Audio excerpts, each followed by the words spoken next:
What a treat it is here at the Grand Tasting Tents at Pebble Beach Food and Wine to be with one of New York's finest chefs, Chef Carmen Quagliata. That was excellent, Quagliata. Now, you actually told me that when you were a child, your grandmother had to teach you how to pronounce your own Italian name. Right. We had to know that the GLI is silent, and to go from a Q to that is difficult. So we had to bounce our tongue off the roof of our mouth to say it correctly. So she's at the hem of your grandma. Right. Is that also where you learned to cook? Was at that hem?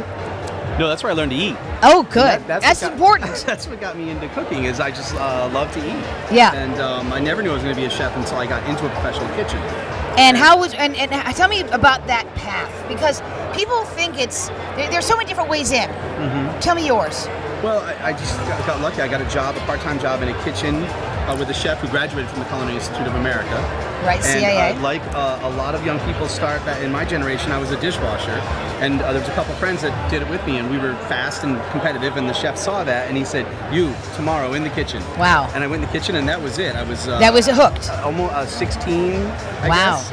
And I found out I really loved it, and I asked him, how do I do this the rest of my life? And he says, I just so happen to be a graduate of a school and it just took off from there. Took off from there. Yeah. Well, you've been in many kitchens, and now you are at the helm of Union Square Cafe, which is in the Danny Meyer family of restaurants, and you have seen so many things in New York. Mm-hmm. Your family of restaurants, since 9/11, of course, and more recently we had our Hurricane Sandy. Tell me how that impacted the restaurant world, and your particularly. Well, I know, I don't know the geographic, maybe 34th Street and down? Yeah. All the way down. Yeah, all the way to the seaport. All the way to the seaport, and oddly enough, North End Grill, which is right on the tip of Manhattan, was on a different electrical grid, and they got their power earlier. But for the most part, all of us restaurants, that whole downtown community, were without power for a week. Yeah. Or 6 days.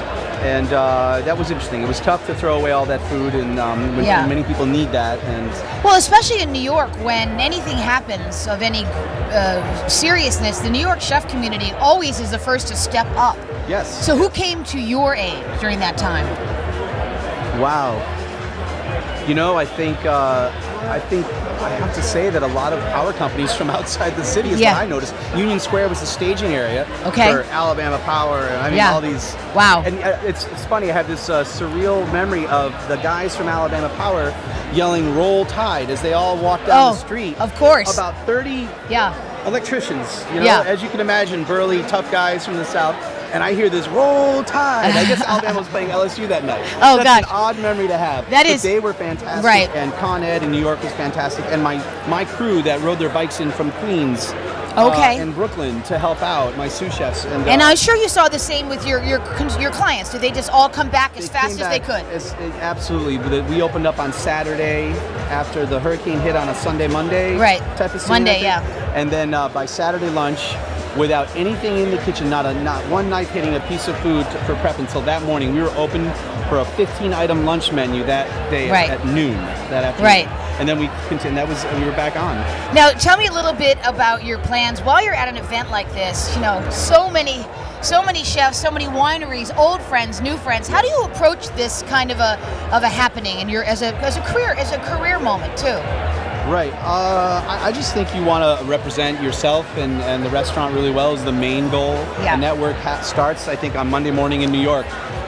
We had to be here, flew out on Thursday, and it's the planning. And you don't really start thinking about the social aspect of it and meeting new people like yourself and old friends I haven't seen in a while. I saw Sabato Segaria last night, and I haven't seen him in a while. And other chefs, Dean Fearing, who I met when I was a very young cook. I'm so excited to go talk to him in a minute. He's actually right over our shoulder. I'm like, we got to go see Dean. And so it definitely turns in, once you're settled in and you know that your food's going to be great, it starts turning into connecting with people, like you say. Well, it's great to see you. I know you're deep in San Francisco Giants territory here. Yes. How's that going for you, Yankee man? I think us Yankee fans have to maybe just be quiet this year. If we get our team back healthy, we'll be okay. Well, I noticed. I'm a big Giants fan, actually. I lived in the Bay Area for 11 good. years. So you're fine then. It's mine and my boys. It's our baseball team, our National League team. Good. These are National League. Good. Well, listen, it's great to see you. I look forward to seeing you in New York to learn more about the Union Square Cafe and Carmen's amazing career as a chef. Check out genConnect.com. I'm Sissy Biggers. We'll see you next time.